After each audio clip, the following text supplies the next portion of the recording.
Audio testing, 1 2 1 2 testing. Let's do this. Right, so hey guys, what is going on? My name is BBHAXS, and today I've got a different sort of video for you. Something I've not done in a while. I'm going to be bringing you a product review. This is my review of the Rode Video Micro. If you go back in time, you will have seen I did an unboxing of this microphone. I got this microphone in December, and I started using it on Christmas Day when I first got my camera, because I knew that the camera inbuilt microphone would sound rubbish. As you can tell right now, the internal microphone is absolute dog trash. You'll be able to hear a lot more room noise, and if I was to touch the camera, it is picked up easily. Now, one thing I want to address before we get into this review, you will hear a slight hissing sound. That is not the microphone, that is the fact that I'm using a Canon camera, and this microphone does not require batteries. If this was the Rode Video Mic Pro, I would have set it to 20 decibel, like the plus 20 decibel gain, and then lowered the thing on the camera. The thing that captures the sound inside the camera, especially on Canon cameras, makes a lot of hiss. So the lower that is down, the better. But if I was to lower it down, you wouldn't be able to hear me that well. I'm currently only just about hitting the yellow zone, about minus 12 decibels, which is where you want your audio to be. This is pretty much clipping. Come and spoke directly into the microphone. Also, I must add, I have got the wind screen on. In fact, I'm going to take that off. The bare microphone. Now, this is going to be a lot louder because there's not this in the way to stop the sound getting in. This is to stop the wind. I find it funny just to play with and stroke, because it's called a dead cat. I like stroking dead things. That makes you sound like a normal person. Now, this is a shotgun microphone, so that it's directly aiming at my mouth. So when I talk, the actual sound quality, the actual sound is straight coming at me. Now, if I stand straight to the actual lens, I'm quite dark, so I'm off to the side to get the light, as much light as possible. It's got the little shock mount, so if I flick it, you will hear it. But if I was to shake the camera about, this is violently shaking the camera. Well, no shit, Sherlock. Now, if there was a lot of wind, you'd be able to hear it. Panting. I've got a fluffy finger. My finger's going in the fluffy thing. Alright, now let's simulate wind with the windsock on.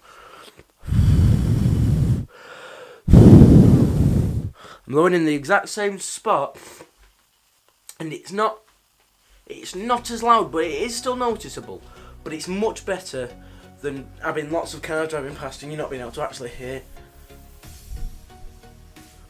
without. Now, the actual sound quality itself is pretty decent if you were to take out the hiss. If you compare this, so this is me talking as I would normally in a natural recording space. Is not much echo because I've got bedding and curtains and of the like. So this is now without the microphone. This is the inbuilt camera microphone, talking in the exact same level, in the exact same room, and it will sound terrible. If you want to hear the inbuilt camera microphone in actual practice, go back on my channel and watch the If Tinder Had video, because I didn't have this microphone at that time. Back on the Rode microphone. So if you think about it, it's a microphone designed that goes on your camera for a really, really affordable price of £40, which is what I paid for it.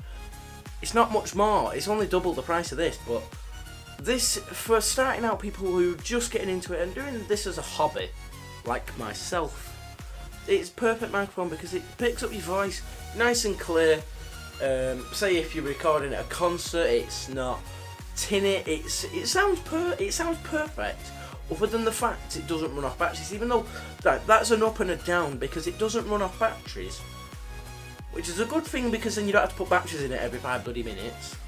But it's also a bad thing because it doesn't give itself power. It has to take power from the camera, and because it has to take power from the camera, it's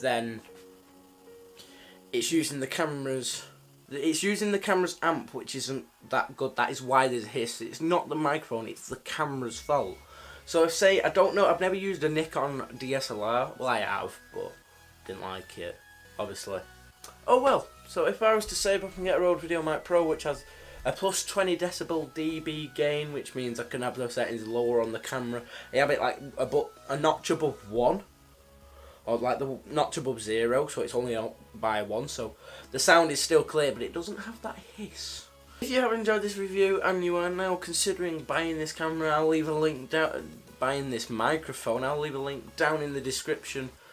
Or it might be over there, or there. Let me know down in the comments what you actually think of this microphone. Do you think it's any good? Do you think I would have been better off saving my money and buying a better microphone? That's pretty much it. Again, leave a like. Be sure to turn on notifications. Be part of the notification squad. Let me know down in the comments if you actually have notifications on, which I doubt you do. Also, big up the Snapchat squad. I'm not copying bigger YouTubers by saying this, because I genuinely think I do have people off Snapchat coming to watch me, because that's like, I'll have 10 views and then I'll put it on Snapchat, oh, new video's gone up, even though they go up all the exact same time every single week, and then I'll go get like, it'll take me up to about 15. Don't know. So yes, I'm BBHAXS and I am signing off. You're getting